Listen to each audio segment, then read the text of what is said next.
غزوہ احد کے موقع پر مسلمان بظاہر فتح یاب ہو چکے تھے، لیکن مسلمانوں کی ایک چھوٹی سی غلطی نے حالات کو مسلمانوں کے خلاف پلٹ دیا تھا اور وہ جنگ مسلمان آسانی سے جیت رہے تھے۔ اب اس جنگ میں نہ صرف مسلمان شکست سے دو چار ہونے والے تھے، بلکہ ان کو اپنی جان کے بھی لالے پڑ گئے تھے۔ شکست اور موت کو سامنے دیکھ کر بہت سے صحابہ ایسے تھے جو احد کے میدان جنگ سے بھاگ گئے تھے۔ ان میں حضرت عثمان غنی رضی اللہ تعالی عنہ بھی شامل تھے۔ جب صحابہ کرام کی ایک جماعت میدان جنگ سے پیٹھ دکھا کر بھاگ نکلی تو اللہ تبارک و تعالی نے کیا وحی نازل فرمائی اور ان صحابہ کرام علیہم اجمعین کے بارے میں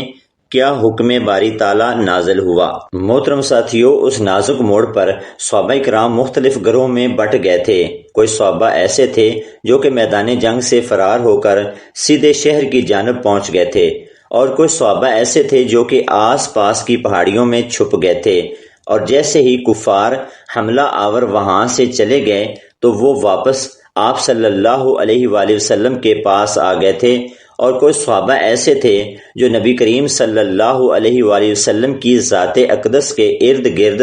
حالہ بنا کر آپ صلی اللہ علیہ وآلہ وسلم کو کفار کے ناپاک حملوں سے بچا رہے تھے، اور کوئی صحابہ ایسے تھے جو کہ جام شہادت نوش کر گئے تھے۔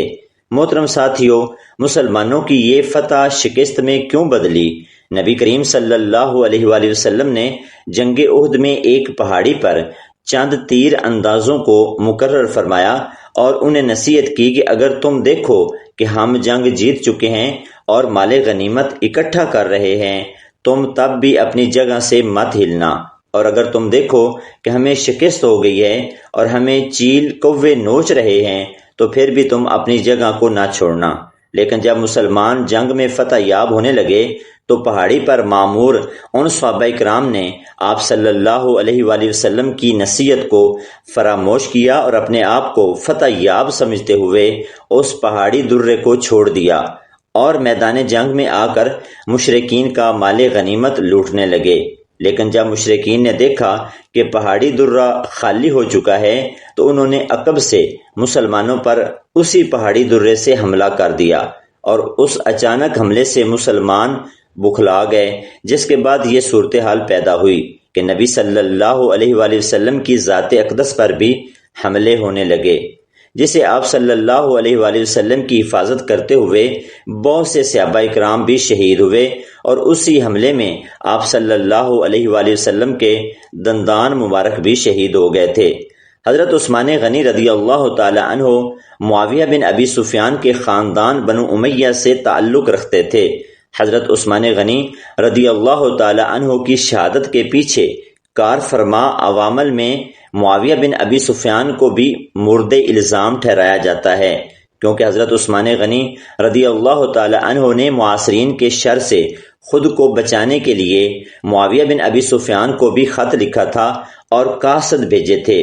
روایات میں آتا ہے کہ معاویہ بن ابی سفیان نے حضرت عثمان غنی رضی اللہ تعالی عنہ کو محاصرین اور بلوائیوں کے شر سے بچانے کے لیے کچھ قافلے روانہ کیے تھے، جو کہ ابھی راستے میں ہی تھے کہ حضرت عثمان غنی رضی اللہ تعالی عنہ کو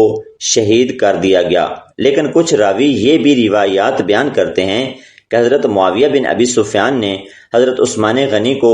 جان بوجھ کر ان بلوائیوں اور باغیوں کے شر سے نہیں بچایا، کیونکہ وہ حضرت عثمان غنی رضی اللہ تعالی عنہ کی شہادت کو سیاسی مقاصد کے لیے استعمال کرنا چاہتے تھے۔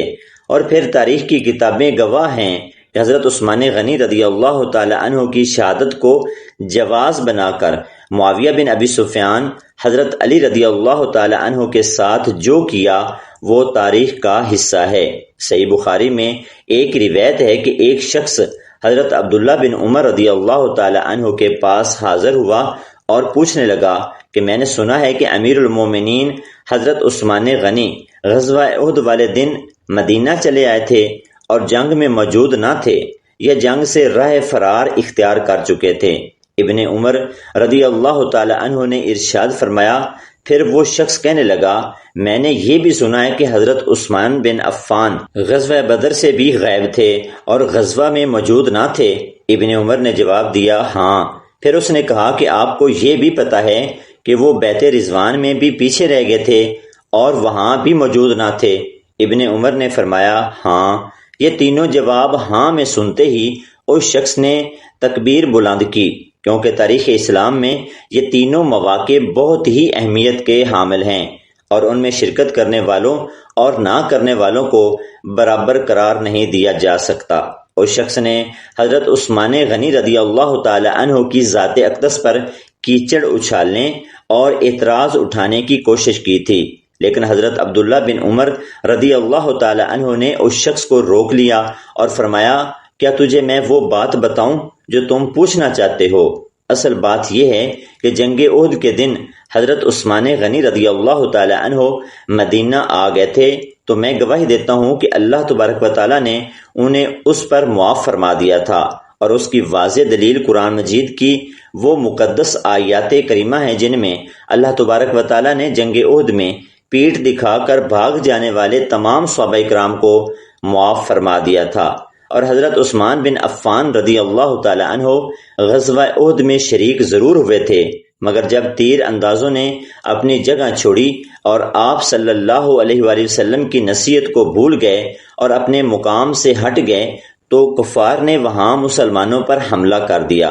اور اس افراتفری میں کچھ صحابہ کرام مدینہ منورہ واپس لوٹ آئے تھے، ان میں حضرت عثمان بھی شامل تھے۔ پھر حضرت عبداللہ بن عمر رضی اللہ تعالی عنہ فرماتے ہیں اب رہی تیری بات کہ غزوہ بدر میں بھی